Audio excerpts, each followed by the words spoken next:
Hola, hola mis apreciados oyentes, que el Padre Celestial les bendiga. Una vez más estoy aquí con ustedes acompañándolos para la continuación del estudio del santuario.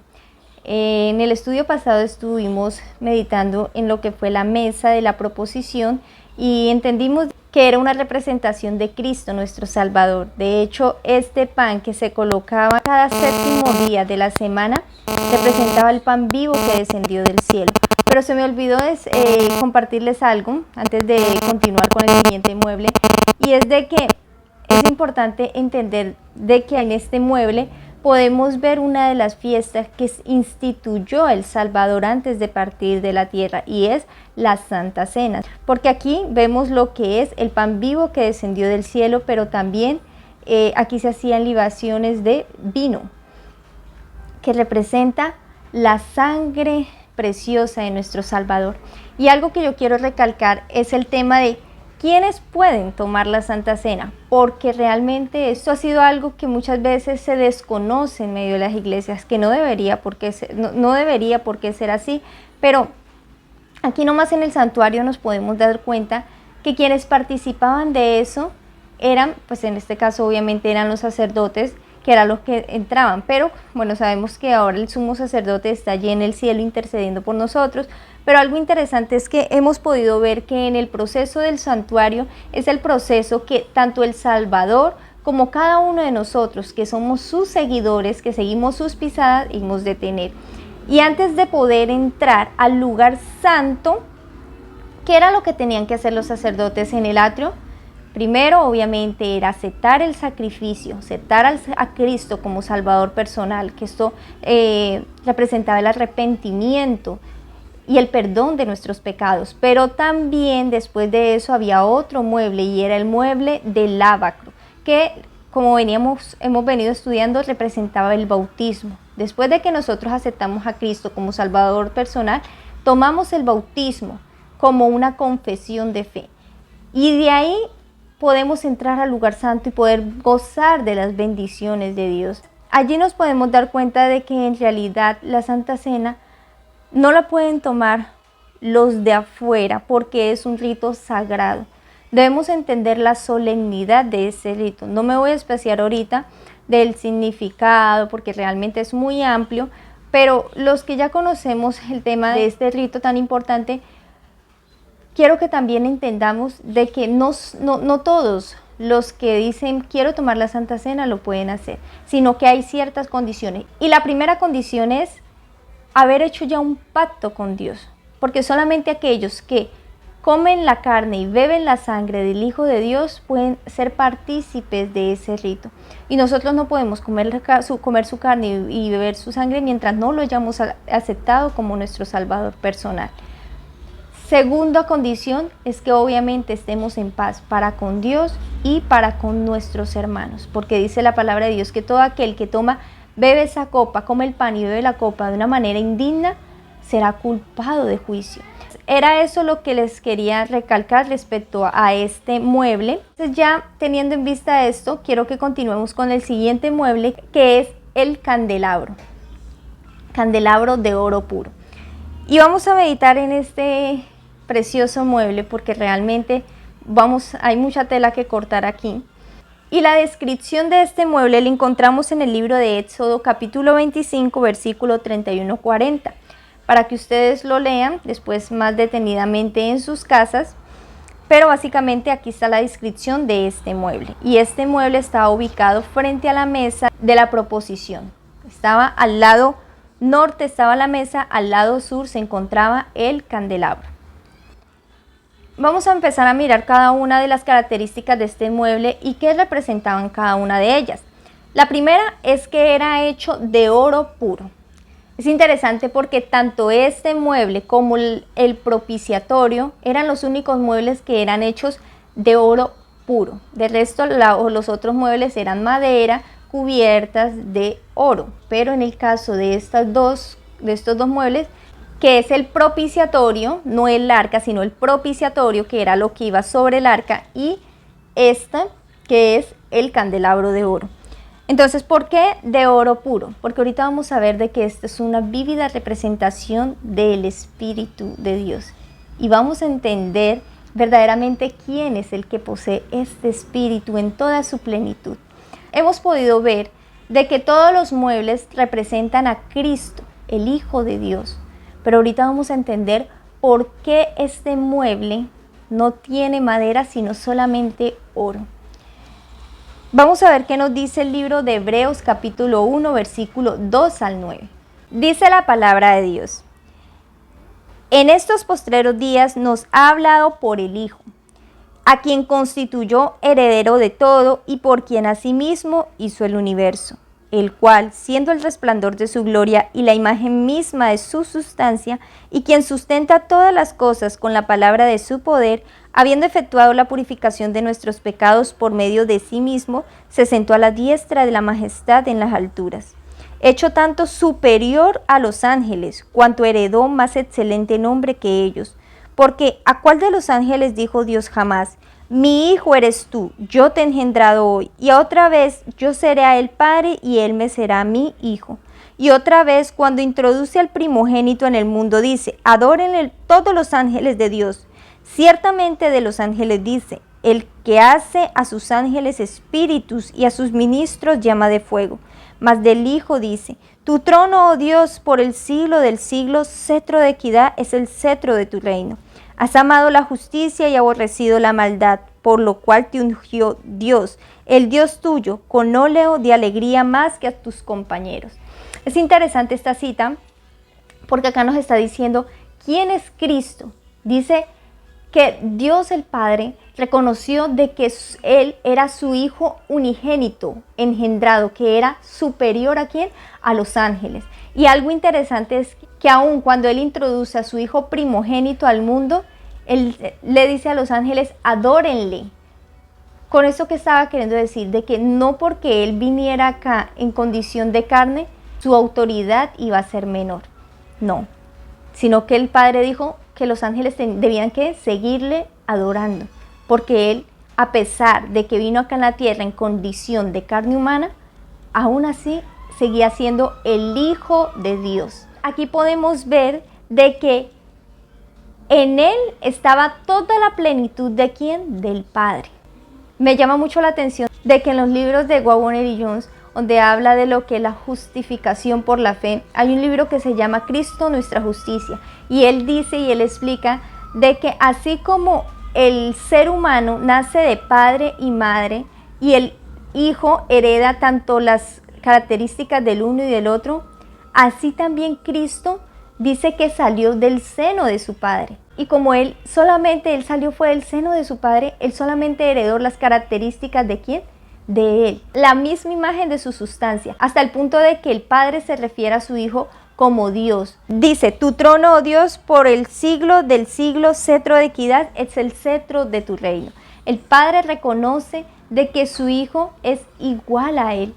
A mí me llama la atención porque es el Hijo el que dice: mi Padre es mayor que yo. Pero cuando el Padre se va a referir a su Hijo, Él lo pone en una posición en una posición igual.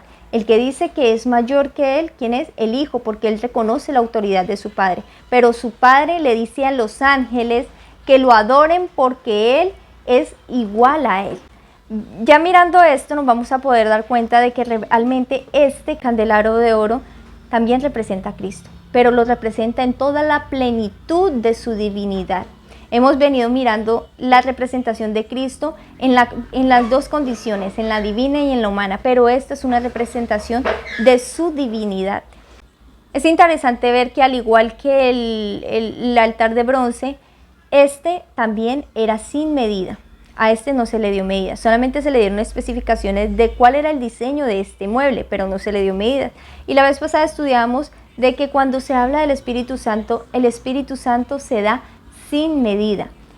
Vamos a empezar a mirar algo interesante, y es que este mueble tenía 7 brazos, en específico son 6 brazos, porque la Biblia describe de que eran 6 brazos y una caña, ¿sí? Que era la que salía de acá, de su pie, ¿cierto?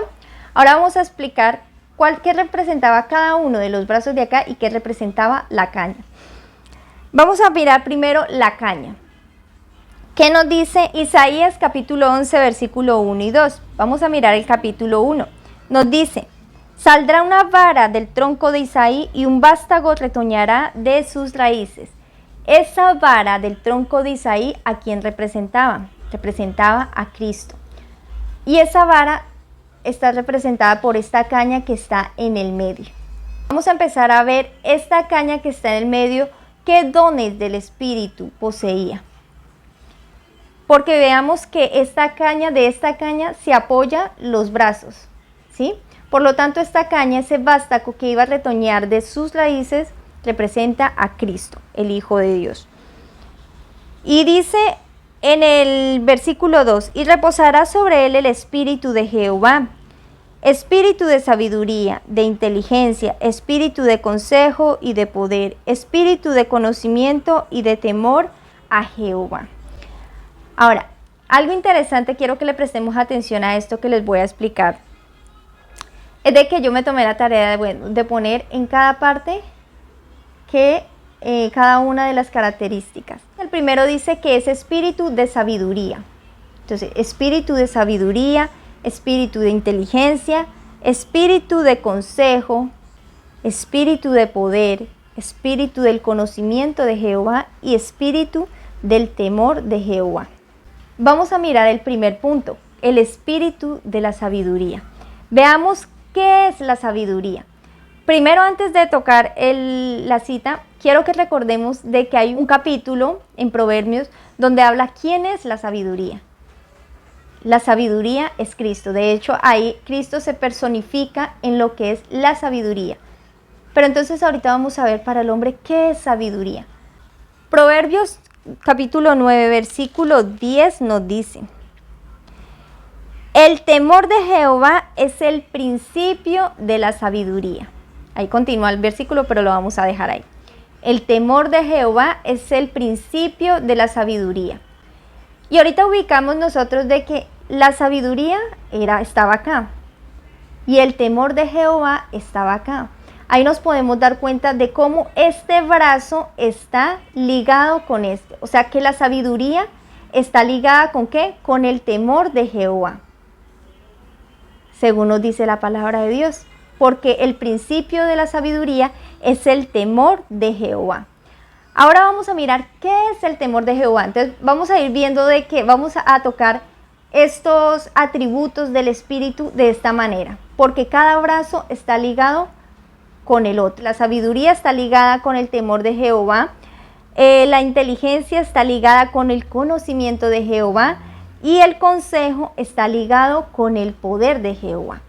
Entonces la primera es la sabiduría. La sabiduría dice que es el temor de Jehová, pero entonces necesitamos entender qué es el temor de Jehová. Vayámonos a Proverbios capítulo 8, versículo 13, a ver qué nos dice. El temor de Jehová es aborrecer el mal, la soberbia y la arrogancia, el mal camino y la boca perversa aborrezco. Entonces, ¿qué es el temor de Jehová? Dice que el temor de Jehová es aborrecer el mal, porque es que el verdadero arrepentimiento es aborrecimiento del pecado. Nosotros no podemos tener un arrepentimiento genuino mientras todavía amemos el pecado. Necesitamos ¿qué?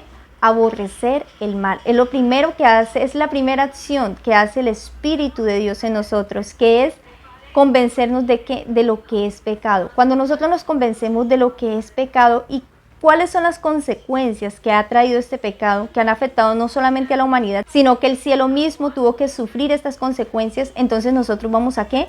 A aborrecer el mal. El verdadero temor de Jehová no es el miedo al castigo, sino el aborrecimiento del mal. Si yo le temo a Dios, si yo amo a Dios, voy a andar delante de Él con temor y reverencia. ¿Pero con temor y reverencia de qué? ¿Del juicio que me va a caer? No, sino de no ofender a nuestro Dios. Por eso el perfecto amor de Dios echa fuera el temor. Dice la palabra de Dios que solamente nuestro temor debe ser ¿quién? Debe ser Dios. Y es nuestro temor a ofenderle, nuestro temor a defraudarlo, nuestro temor a fallarle, nuestro temor a contristar su Espíritu Santo. Pero que no sea el temor a las consecuencias, porque si nosotros por temor le estamos sirviendo hoy día a Dios? Me refiero a un temor de miedo. Entonces, en el día de mañana, por temor y por miedo, vamos a negar al Salvador también y lo vamos a traicionar. Por eso es importante entender cuál es el verdadero temor a Dios, que es aborrecer el mal. El segundo punto es la inteligencia. Y la inteligencia, según nos dice este mismo versículo en Proverbios 9:10, dice: el conocimiento del Santísimo es la inteligencia. Aquí nos damos cuenta de que la inteligencia está ligada con el conocimiento del Altísimo. Vamos a ver qué nos dice Job capítulo 28, versículo 28.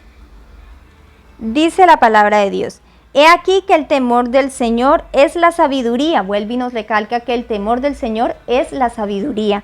Y el apartarse del mal, la inteligencia. Mire qué hermoso. Mientras la sabiduría está acompañada del temor de Jehová, que es aborrecer el mal, la inteligencia está acompañada del conocimiento de Jehová, que es apartarse del mal. No es solamente aborrecer el mal, es apartarnos del mal. Hoy en día muchos piensan que la inteligencia es el que más sabe, el que sabe más matemática, el que sabe más ciencias, el que sabe más... Pero realmente la verdadera inteligencia que el cielo aprueba es una vida santificada, una vida de obediencia hacia Dios. Es apartarnos del mal, porque muchos que se dicen ser inteligentes andan por caminos torcidos y sus caminos, aunque parecen rectos delante del hombre, dice la palabra de Dios que al su final son caminos de muerte. Entonces no es una persona inteligente la que se jacta de su conocimiento y realmente todo ese conocimiento a la final la va a llevar a una destrucción. La verdadera persona que es inteligente es aquella que aborrece el mal y se aparta del mal. Entonces ahorita vamos a mirar qué nos dice la palabra de Dios respecto al conocimiento de Jehová. Vamos a ver de que realmente esta está ligada con el apartarnos del mal. Dice Isaías capítulo 11, versículo 9. No harán mal, ni dañarán en todo mi santo monte, porque la tierra será llena del conocimiento de Jehová, como las aguas cubren la mar. Mire que es interesante que no harán mal, ni dañarán en todo mi santo monte, porque la tierra será ¿qué? Será llena del conocimiento de Jehová. La consecuencia de conocer a Jehová es que vamos a actuar de una manera correcta. El verdadero conocimiento de Jehová. Por eso es que la palabra de Dios dice: y esta es la vida eterna, que te conozcan a ti, el único Dios verdadero, y a Jesucristo a quien has enviado. Si nosotros verdaderamente conocemos a Dios, vamos a realizar las obras de Dios. Ahora vamos a ver otro versículo que nos afirma esto, y lo vemos en Primera de Juan capítulo 2, versículo 3 y 5. Y en esto sabemos que nosotros le conocemos. Vamos a ver cómo sabemos que verdaderamente conocemos a Dios, porque muchos dicen conocer a Dios. Muchos dicen que tienen mucho conocimiento en ciencias, en teología, pero vamos a ver cómo define la palabra de que verdaderamente conocemos a Dios. Si guardamos sus mandamientos, el que dice yo le conozco y no guarda sus mandamientos, el tal es mentiroso y la verdad no está en él. Pero el que guarda su palabra, en este verdaderamente el amor de Dios se ha perfeccionado. Por esto sabemos que estamos en él. Solamente aquellos que guardan los mandamientos de Dios, dice que son aquellos en los cuales el amor de Dios se ha perfeccionado. Y sabemos de que el que ama no hace mal. Entonces podemos ver cómo está ligada la inteligencia con el conocimiento de Jehová y cómo esta produce las obras de Dios en nosotros. Hace que nosotros no solamente nos apartemos del mal, sino que empecemos a obrar la justicia de Dios en nosotros. Ahora vamos para el siguiente punto, que es el consejo, y vamos a ver cómo el consejo está ligado con el poder. ¿Qué es el consejo? Yo empecé a mirar de qué manera lo describía el comentario bíblico adventista sobre qué era el consejo. Y el consejo hace parte de los propósitos de Dios. Y recordemos quiénes hacen parte de ese consejo de paz. Dice en Zacarías de que es entre ambos, entre el Padre y el Hijo. esos planes y esos propósitos que ellos han llevado a cabo desde antes de la fundación del mundo y que hasta nuestro tiempo Dios está actuando para que estos consejos se desarrollen. Él frustra los consejos de las naciones para que sus propósitos finalmente se cumplan. Hemos visto una aparente demora, como lo hemos venido estudiando, de que los propósitos de Dios aún no se han podido cumplir. Ha sido por culpa de nosotros. Nosotros de cierta manera hemos obstaculizado los propósitos de Dios, pero finalmente el propósito de Dios se va a cumplir. Y esto lo vamos a ver porque realmente el consejo de Dios está acompañado con poder, porque sabemos de que la palabra de Dios se cumple, la palabra de Dios tiene poder. Y aunque Dios muchas veces ha tenido que cambiar el curso o la manera en la que Él tiene que actuar por causa de nuestro propio pecado, más sin embargo todos estos propósitos Dios los va a utilizar para bien, para la salvación de su pueblo. Veamos qué nos dice Proverbios capítulo 8, versículo 14. Conmigo está el consejo y el buen juicio. Yo soy la inteligencia y mío es el poder. Esto lo dice Cristo haciendo la personificación de la sabiduría, lo que yo les comentaba ahorita, que eso lo encontramos en todo Proverbios 8. Aquí el que está hablando es Cristo, pero Él lo hace como si fuese la sabiduría. Y Él dice que con Él está aquí el consejo y también el poder. Ahora veamos también que esto nos lo afirma el libro de Job capítulo 12 versículo 13. Con Dios está la sabiduría y el poder, suyo es el consejo y la inteligencia. ¿Con quién? Con Dios. Con el Padre y con el Hijo está ¿qué? El consejo y el poder, porque todo lo que ellos dicen, todo lo que ellos planean finalmente se va a realizar, porque con ellos está el poder. No hay nada demasiado difícil para Dios. Ahora, veamos qué nos dice Hechos capítulo 20, versículo 27. Porque no he rehuido anunciaros todo el consejo de Dios. Esto lo decía Pablo.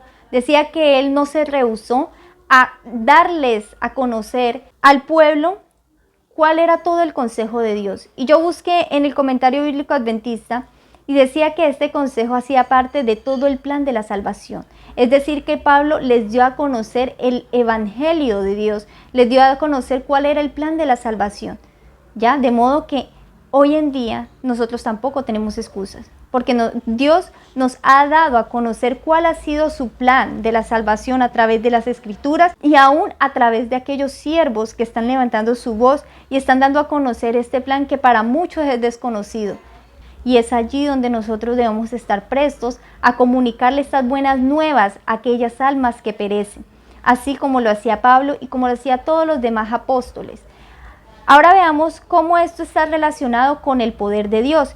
En el libro de 1 Corintios capítulo 1, versículo 18 y versículo 23 y 24 nos dice: porque la palabra de la cruz es locura a los que se pierden, pero a los que se salvan, esto es a nosotros, es poder de Dios.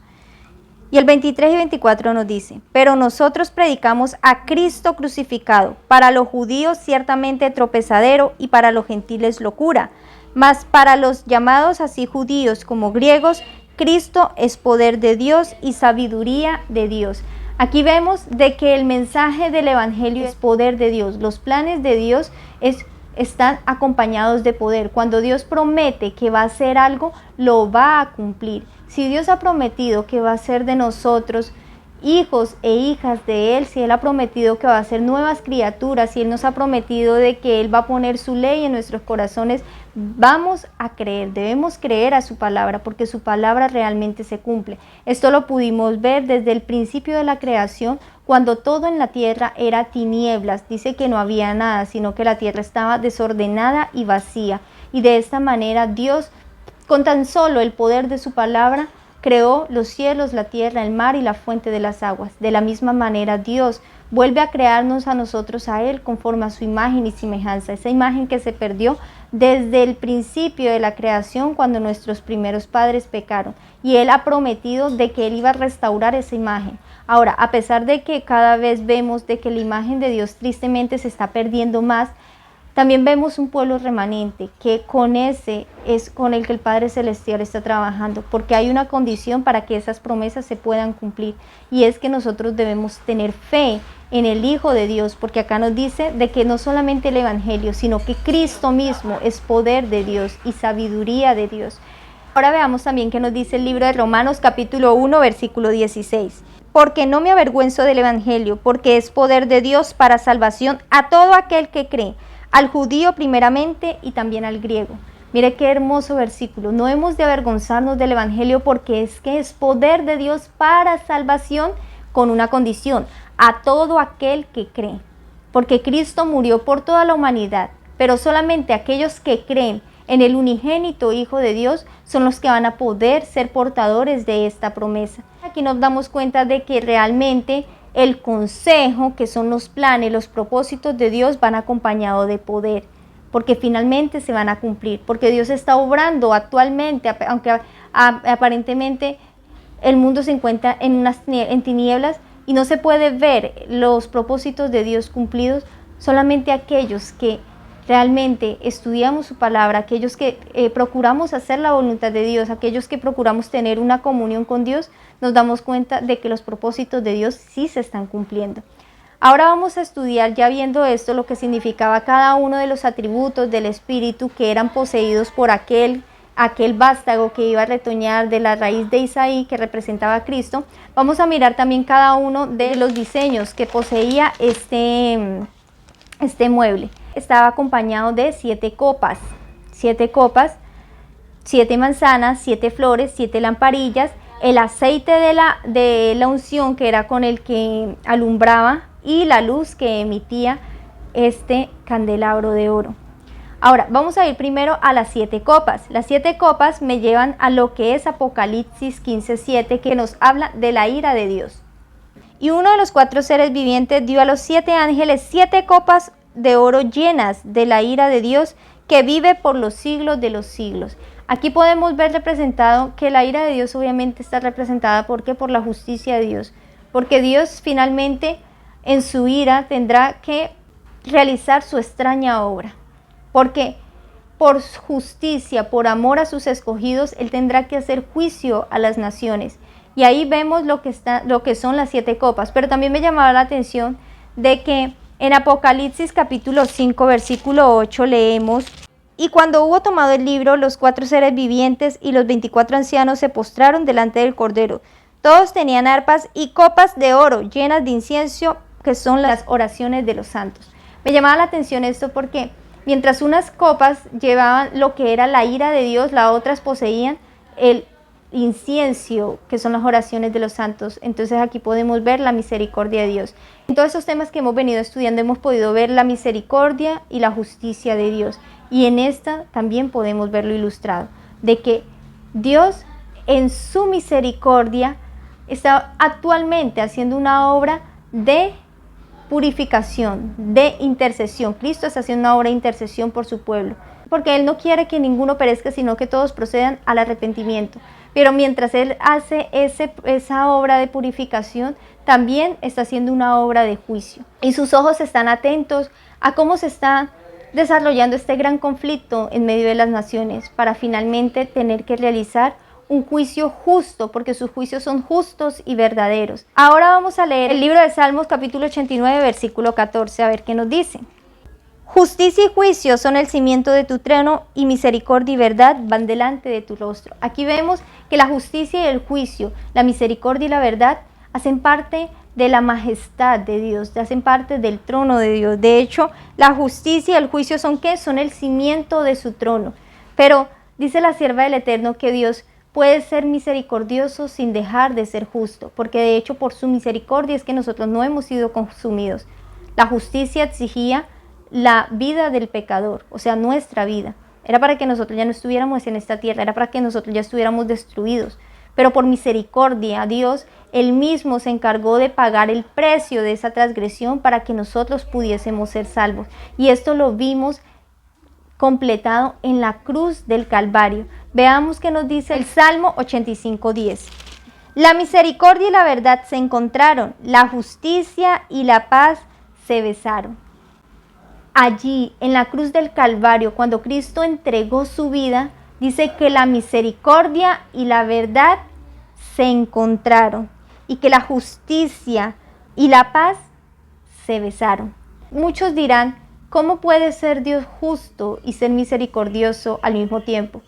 Dios maneja un equilibrio que a nosotros nos cuesta entender. Nosotros siempre movemos la balanza mucho para un lado o mucho para el otro. Muchas veces somos misericordiosos y pensamos que la misericordia es pasar por alto muchas faltas hasta el punto de que la persona que es mala no hay que decirle nada por amor a esa persona, o la persona que está transgrediendo la ley de Dios, entonces no hay que decirle nada por misericordia, porque eso es falta de amor. Pero realmente la misericordia de Dios es perdonar muchas faltas para elevar al ser humano. No es perdonar al ser humano en sus pecados, sino salvarlos y liberarlos de sus pecados.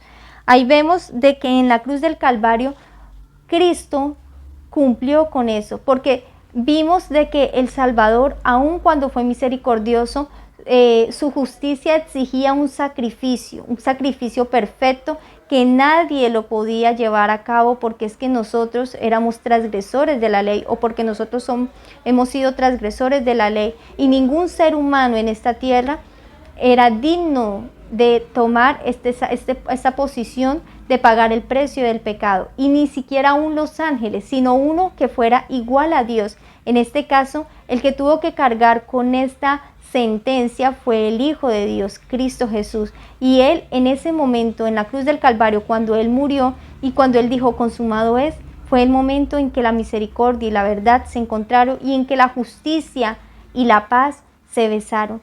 Porque Cristo, aunque se hizo pecado por nosotros, Él jamás pecó. Él le demostró a todo el universo entero de que realmente sí se puede vencer el pecado, de que realmente sí se puede guardar la ley de Dios, aún estando en esta condición en la que nos encontramos, que es una naturaleza caída, pero que por el poder de Dios, porque Él mantenía una constante comunión con Dios, por ese poder Él pudo vencer, y asimismo nosotros también podremos vencer, porque Él ha prometido que estará con nosotros todos los días hasta el fin del mundo. Ahora vamos a ver qué significa las 7 manzanas. Dicen que eran manzanas de ¿qué? Manzanas de oro. Veamos qué nos dice el Proverbios 25, versículo 11. Manzana de oro con figuras de plata es la palabra dicha como conviene. Las manzanas de oro hacen parte de una buena palabra. Recordemos que la Biblia dice que por nuestras palabras seremos condenados y por nuestras palabras seremos justificados. Nuestras palabras tienen mucho que ver en cómo nos está mirando Dios. A veces pensamos que solamente son las obras, pero las palabras también influyen mucho, porque las palabras dejan una impresión en el corazón de las demás personas que nos escuchan. De la abundancia del corazón, dice la Biblia, habla la boca. Nosotros hablamos de lo que hay dentro de nosotros. Si nuestro corazón es malo, eso es lo que nos va a brotar. Si nuestros pensamientos son tinieblas, son pecado, eso es lo que nosotros vamos a manifestar. Si nosotros somos mentirosos, eso es lo que constantemente va a salir de nosotros. Mentiras, palabras corrompidas, palabras que no edifican. Pero dice que la palabra como conviene representa estas manzanas. Y vemos de que ¿quién tenía este atributo? El Salvador. El Salvador dice en Isaías capítulo 11, versículo 3 y 4. Y le hará entender diligentemente en el temor de Jehová. No juzgará según la vista de sus ojos, ni arguirá por lo que oigan sus oídos, sino que juzgará con justicia, y a los pobres arguirá con equidad, por los mansos de la tierra, y herirá la tierra con la vara de su boca, y con el espíritu de sus labios matará al impío. Esa misma palabra que se encarga de crear, que se encarga de transformar, que se encarga de curar, esa misma palabra es la que se va a encargar de destruir a los impíos. Pero dice, me llamaba la atención cómo manifestaba acá, dice que Él no juzgaría por lo que vieran sus ojos, que es lo que nosotros muy constantemente hacemos. Nosotros juzgamos según las apariencias y empezamos a dar argumentos respecto a ello. Pero dice que Él no lo haría. Dice que Él juzgaría justamente, porque es que el Salvador miraba más allá. Él conocía aún los pensamientos de las personas que estaban acá, y Él hablaba ¿con qué? Con equidad, con justicia. Pero nosotros que somos seres falibles, nosotros que no somos justos, nos creemos justos y muchas veces queremos hacer justicia y aún nuestras palabras no son dichas de la manera correcta. Veamos qué nos dice Primera de Pedro capítulo 2 versículo 22 al 23. Dice la palabra de Dios, el cual no hizo pecado ni se halló engaño en su boca, quien cuando le maldecían no respondía con maldición, cuando padecía no amenazaba, sino que encomendaba la causa al que juzga justamente. Mire la manera en la que se conducía el Salvador. No hubo engaño en su boca. Todas las palabras que él hablaba eran ¿qué? Eran verdad. Y tras de eso dice que cuando le maldecían no respondía. Nosotros como somos, nosotros a veces nos dejamos provocar. Pero Cristo, que fue provocado hasta lo sumo, dice que en ningún momento maldijo. Y aún cuando padecía, él no amenazaba, sino que encomendaba su causa ¿a quién? A Dios. ¿Por qué nosotros muchas veces nos dejamos provocar? Porque el yo está allí latente. Pero Cristo siempre buscaba hablar palabras para edificar. Si sus palabras no servían para edificar, él prefería callar. Él sacudía sus pies y se iba. Y a mí me llama mucho la atención de que cuando fue el juicio que le hicieron al Salvador, y cuando él se presentó delante de Herodes, él no pronunció ni una palabra. Dice la sierva del Eterno que él no lo hizo porque sabía de que Herodes no estaba presto a escuchar. Él solamente quería que se satisfaciera su curiosidad y Cristo no lo iba a hacer. De esa manera hubiera cedido a la tentación del maligno.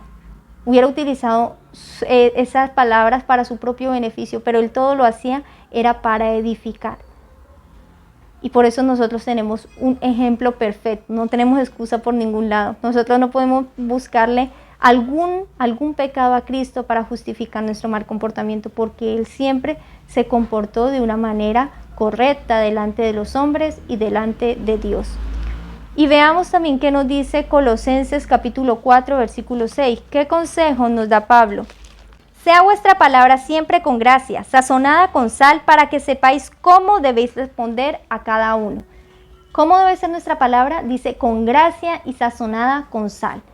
Que deje una buena impresión en los corazones, para que sepamos cómo responder a cada persona. A cada persona debemos pedirle mucho discernimiento, mucha sabiduría, mucha paciencia, mucho amor para cada vez que vayamos a responder de acuerdo a las diferentes circunstancias con las que nos encontremos. Empezando, la palabra de Dios no es para debatir. Empezando, cuando nosotros recibamos ultrajes, debemos pedirle mucho al Padre Celestial que nos ayude a dominar nuestro espíritu, que yo sé que a veces eso nos cuesta, porque es como si algo ardiera delante de nosotros que nos llevara a soltar lo que nosotros queremos decir, pero muchas veces debemos pedirle al Padre Celestial que nos dé la mansedumbre y la humildad de Cristo para poder callar, porque si no vamos a edificar, sino que vamos a destruir y vamos a darle lugar al enemigo, es preferible que nos aguantemos esos ultrajes y que encomendemos nuestra causa a Dios, así como lo hacía el Salvador. Ahora vamos a mirar lo que son las 7 flores. La flor representa la gloria. Esto lo vemos en Isaías capítulo 28, versículo 4 y 5. Y será la flor caduca de la hermosura de su gloria, que está sobre la cabeza del valle fértil, como la fruta temprana, la primera del verano, la cual apenas la ve el que la mira, se la traga tan luego como la tiene en la mano. En aquel día Jehová de los ejércitos será por corona de gloria y diadema de hermosura al remanente de su pueblo. Aquí vemos que esa flor representa el ¿qué? La gloria de Dios. Dice que en aquel día Jehová de los ejércitos será por corona de gloria y diadema de hermosura para el pueblo remanente de Dios. Ahora vemos otro ejemplo y este lo encontramos en Isaías capítulo 40 versículos 6 y 8. Voz que decía, da voces, y yo respondí, ¿qué tengo que decir a voces? Que toda carne es hierba, y toda su gloria como flor del campo. La hierba se seca y la flor se marchita, porque el viento de Jehová sopló sobre ella. Ciertamente como la hierba es el pueblo. Secase la hierba, marchitase la flor, mas la palabra de Dios nuestro permanece para siempre. Aquí vemos dos ejemplos de lo que es la flor. Primero vemos que la flor representa la gloria de Dios, pero también que la flor representa la gloria del hombre. ¿Por qué hacen esta comparación? Porque la flor, ¿qué es? La flor es un elemento de la naturaleza que aporta belleza. Cuando tú miras una flor, ves que es realmente hermosa y es agradable a la vista. pero esa flor, refiriéndose a la gloria del hombre, dice que esa flor se marchita, pero que la palabra de Dios permanece para siempre. Por lo tanto, la gloria de Dios permanece para siempre, mientras que la del hombre se esfuma. ¿Cuál es la gloria del hombre? La gloria del hombre es esas virtudes que nosotros tenemos quizás en nuestra juventud, la fortaleza, la belleza, el intelecto, pero todo eso se va a acabar, se va a esfumar. Pero la palabra de Dios permanece para siempre, porque así como Él es eterno, su palabra es eterna. Veamos Habacuc capítulo 2, versículo 14 nos dice: porque la tierra será llena del conocimiento de la gloria de Jehová, como las aguas cubren el mar. ¿Y cuál es esa gloria de Jehová? La gloria de Jehová es el carácter de Dios. Esa gloria que se perdió desde el principio de la creación en el ser humano, pero que esa gloria no se va a perder nunca en Dios, porque Dios es el mismo ayer, hoy y por los siglos. Esa belleza de carácter es la que Dios quiere que nosotros poseamos. Y nosotros ahorita estudiamos de que el conocimiento de Dios hace que nosotros podamos poseerlo a Él. Entonces, esta flor representa la gloria de Dios, la belleza del carácter de Dios. Ahora vamos a mirar lo que representa las lamparillas. Dice el Salmo 119, versículo 105. Lámpara es a mis pies tu palabra y lumbrera en mi camino. Esta lámpara representa ¿qué? La palabra de Dios, que ilumina las tinieblas. Sabemos de que el hombre, mientras no conozca a Dios, mientras no conozca su palabra, está en tinieblas. Pero también me llamaba la atención algo, y es que en 2 de Pedro capítulo 1, versículo 19 nos dice: tenemos también la palabra profética más segura, a la cual hacéis bien en estar atentos como una antorcha que alumbra en lugar oscuro, hasta que el día esclarezca y el lucero de la mañana salga en vuestros corazones. Dentro de la palabra de Dios también hay algo muy importante, y es la profecía. La profecía es importante para nosotros poder conocer el camino en el cual estamos andando. Mientras el mundo está en tinieblas y mientras vemos cómo las cosas, en vez de, por decir así, no, y es que realmente es así, en vez de mejorar, empeora.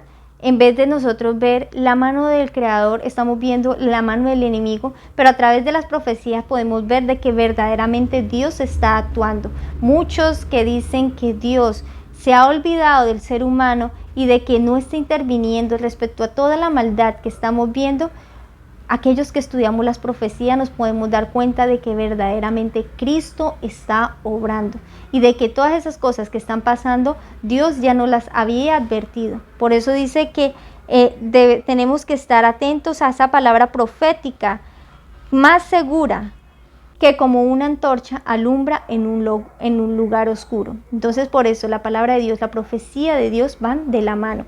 Otra cosa que también quiero recalcar aquí es Mateo 6, 22 y 23. La lámpara del cuerpo es el ojo, así que si tu ojo es bueno, todo tu cuerpo estará lleno de luz, pero si tu ojo es maligno, todo tu cuerpo estará en tinieblas. Así que si la luz que en ti hay es tinieblas, ¿cuánto no serán las mismas tinieblas? Aquí la palabra de Dios también dice que la lámpara es el ojo, la lámpara del cuerpo es el ojo. Todo lo que nosotros contemplamos, de eso se va a llenar nuestro interior. Si nuestro ojo están puestos en las cosas de esta tierra, en las cosas que nos apartan del Señor, sencillamente lo que va a haber dentro de nosotros van a ser tinieblas. Pero me llama la atención esta representación, porque esta representación también aplica a lo que es el Espíritu de Dios. Veamos qué nos dice en Apocalipsis capítulo 4, versículo 5. Sabemos que el ojo de Dios está lleno de luz. Pero vamos a ver qué nos dice Apocalipsis capítulo 4, versículo 5. Y del rostro salían relámpagos y truenos y voces, y delante del trono ardían 7 lámparas. Mira, eran 7 lámparas de fuego, las cuales son los 7 espíritus de Dios. Estas 7 lámparas son los ¿qué?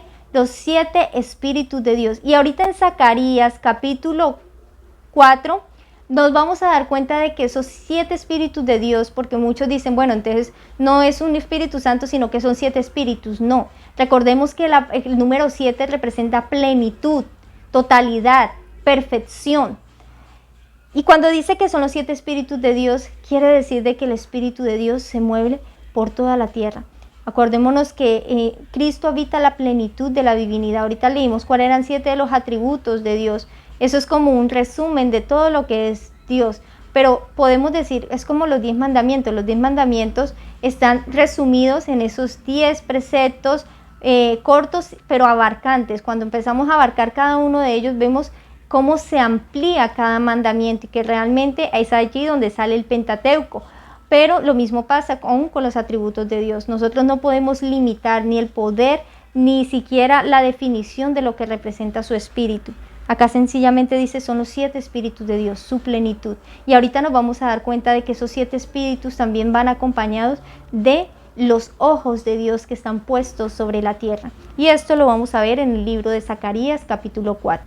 Voy a leer rápidamente todo el capítulo y le vamos a prestar atención. Dice, volvió el ángel que hablaba conmigo y me despertó como un hombre que es despertado de su sueño. Y me dijo, ¿qué ves? Y respondí, he mirado y aquí un candelabro todo de oro, vea, un candelabro de oro con un depósito encima y sus 7 lámparas encima del candelabro y 7 tubos para las lámparas que están encima de él. Y junto a él 2 olivos, interesante, 2 olivos. El uno a la derecha del depósito y el otro a su izquierda. Recordemos que Apocalipsis también habla de los 2 olivos, que son los 2 testigos de Dios, y sabemos que esos 2 testigos hacen referencia a los 2 ungidos de Dios, que ahorita vamos a ver que son el Antiguo y el Nuevo Testamento. Sigue diciendo, proseguí, hablé diciendo a aquel ángel que hablaba conmigo, ¿qué es esto, Señor mío? El ángel que hablaba conmigo respondió y me dijo, ¿no sabes qué es esto? Y le dije, no, Señor mío. Entonces respondió y me habló diciendo, esta es la palabra de Jehová Zorobabel, que dice, no con ejército ni con fuerza, sino con mi espíritu, ha dicho Jehová de los ejércitos. ¿Con qué? Con su espíritu. ¿No con qué? Con ejército ni con fuerza, sino con su espíritu. Esa es la manera en la que el Padre Celestial obra. ¿Quién eres tú, oh gran monte, delante de Zorobabel? Serás reducido a llanura. Él sacará la piedra primera con aclamaciones de gracia. Gracia a ella. Vino palabra de Jehová a mí diciendo, las manos de Zorobabel echarán el cimiento de esta casa, y sus manos la acabarán, y conocerás que Jehová de los ejércitos me envió a vosotros. Porque los que menospreciaron el día de las pequeñeces se alegrarán, y verán la plomada en la mano de Zorobabel. Estos son los 7 ojos de Jehová que recorren toda la tierra. Los ojos de Jehová, entonces ¿quiere decir que Jehová tiene 7 ojos? No, quiere decir de que el ojo de Jehová abarca toda la tierra, todo el mundo. Yo la vez pasada estaba en la calle y miraba a todos los seres humanos y yo decía, es increíble cómo el Padre Celestial nos mira a cada uno como si no hubiera un ser humano más en la tierra. Y yo quedaba impresionada, yo decía, realmente es impresionante. Es el poder de Dios que nosotros, en nuestra mente finita, nos cuesta comprender, pero solamente debemos creer de que es así. Entonces dice que esa lámpara son los 7 ojos de Jehová. Dice, hablé más y le dije, ¿qué significa estos 2 olivos a la derecha del candelabro y a su izquierda? Hablé aún de nuevo y dije, ¿qué significa las 2 ramas de olivo que por medio de los 2 tubos de oro vierten de sí aceite como oro? Y me respondió diciendo, ¿no sabes qué es esto? Y dije, Señor mío, no. Y él dijo, estos son los 2 ungidos que están delante del Señor de toda la tierra. Ahí vemos la palabra de Dios. Aquí están los 2 ungidos, el Antiguo y el Nuevo Testamento. Son los 2 ungidos, por eso nosotros no podemos desligar el Antiguo y el Nuevo Testamento, que también lo hemos venido estudiando, de que los 2 están ligados, el uno se complementa con el otro. Nosotros no podemos limitarnos solamente a estudiar el Nuevo Testamento y dejar a un lado el Antiguo, ni tampoco quedarnos en el Antiguo sin conocer el Nuevo. Ahora, aquí vemos de que entonces esa lámpara es a mis pies tu palabra y lumbrera a mi camino. Esta palabra nos muestra quién es Dios, esta palabra nos hace conocer a Dios, pero también esta palabra escudriña lo profundo de nuestros corazones y nos hace ver nuestra condición. Por eso esa lámpara representa su palabra, pero también representa su espíritu, su ojo que escudriña lo profundo de nuestros corazones. Ahora vamos ya casi terminando, vamos a mirar lo que es el aceite que representa el Espíritu de Dios. En Éxodo 29, versículo 7 nos dice, luego tomarás el aceite de la unción y lo derramarás sobre su cabeza y le ungirás, hablando del sumo sacerdote. habría de ser ungido por medio de ¿qué? Del aceite de la unción, lo mismo que nos dice en Levíticos capítulo 8, versículo 12, cuando hablaba de que Aarón debía ser ungido como sumo sacerdote. Ahora veamos qué nos dice Hechos capítulo 10, versículo 38. Cómo Dios ungió con el Espíritu Santo y con poder a Jesús de Nazaret, y cómo éste anduvo haciendo bienes y sanando a todos los oprimidos por el diablo, porque Dios estaba con él. ¿Quién recibió la unción? Dice Jesús de Nazaret recibió esa unción del Espíritu Santo de Dios. Cuando Él estuvo aquí en la tierra, Él recibió el Espíritu Santo cuando se bautizó. Pero sabemos de que antes de que Él viniera a la tierra, en Él moraba toda la plenitud de la divinidad. Ahora vemos también que nos dice Hechos capítulo 1, versículo 8. Pero recibiréis poder cuando haya venido sobre vosotros el Espíritu Santo, y me seréis testigos en Jerusalén y en toda Judea, en Samaria y hasta lo último de la tierra. Esa misma promesa que Él recibió, ese mismo Espíritu que Él recibió, lo hemos de recibir nosotros. Dice, recibiremos ¿qué? Recibiremos poder de Dios. ¿A través de qué? A través de su Espíritu. Y cuando los discípulos recibieron este poder, estuvieron listos para ir a proclamar el Evangelio con poder, con gloria, con autoridad, con señales y prodigios. Esta misma promesa que Cristo recibió, esta misma promesa es por la cual le está actualmente clamando delante del Padre para que pueda ser dada a nosotros. Que no sea en vano esa intercesión que Cristo está realizando por cada uno de sus hijos, sino que verdaderamente podamos participar de esta promesa del Espíritu de Dios.